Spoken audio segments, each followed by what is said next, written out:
বন্ধুসকল আপোনালোক সকলোৰ কি প্ৰফাইলত এটা ৰেড কালাৰ অপশ্যন আহে নেকি? ৰেড কালাৰ এনেকা জিৰোৰ এনেকা অপশ্যন এটা আহে নেকি? ৰেড কালাৰ যিটো আপোনাৰ প্ৰফাইল হয়, অৰিজিনেল যিটো প্ৰফাইল হয়, এই প্ৰফাইলৰ কি জিৰো এনেকা ৰেড কালাৰ এটা আহে নেকি? যদি চ' আহে তেনেহ'লে আপোনালোক সকলোৱে কিন্তু বহুতে টেনশ্যন কৰে যে মোৰ পেজটো হয়তো বৰবাদ হৈ গৈছে বা বেয়া হৈ গৈছে বা কিবা এটা হয়তো ইছ্যু আছে যাৰ কাৰণে এনেকা হৈছে।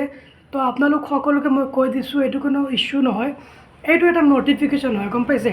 বলক মই দেখাই আছোঁ আপোনালোক সকলোকে, মই বিস্তাৰিত হিচাপে সকলোকে দেখাই দি আছোঁ আপোনালোকে ন'টিফিকেশ্যন কেনেকৈ চেঞ্জ কৰিব।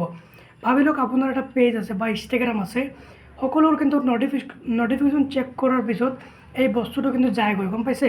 তো বলক মই এই ন'টিফিকেশ্যন ডাইৰেক্টলি লাইভ প্ৰুফ দেখাই আছোঁ কেনেকৈ যায়।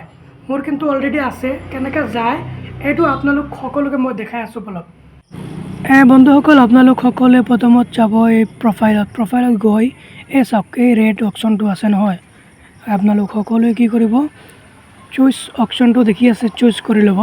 চাব যে কিবা পেজত আপোনালোকৰ ন'টিফিকেশ্যন আছে নেকি, এটা দুটা থাকিলে এই চাওক দুটা ন'টিফিকেশ্যন আহিছে, এইটো ফাইনেলি মই গুচাই দি আছোঁ, তো ন'টিফিকেশ্যনটো গুচি গৈছে, হয় নহয়? তো আপোনালোকৰ যদি এনেকুৱা ৰেড অপশ্যন আহে তেনেহ'লে আকৌ চুজ অন কৰি প্ৰফাইলত যাবগৈ।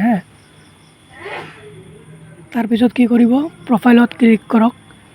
প্ৰফাইলত ক্লিক কৰাৰ পিছত এটা কাম কৰিব পাৰে, আপোনালোক সকলোৱে দুবাৰ ৰিফ্ৰেছ কৰিব, ওপৰ ফালে দুবাৰ ৰিফ্ৰেছ কৰিব। এই চাওক গুচি গৈছে, ৰঙা অপশ্যনটো ফাইনেলি গুচি গৈছে। এইটো কিন্তু সদায় আহিব আপোনালোকৰ, এইটো একচুৱেলি সদায় আহিব, এইটো লৈ আপোনালোকে চিন্তা নকৰিব।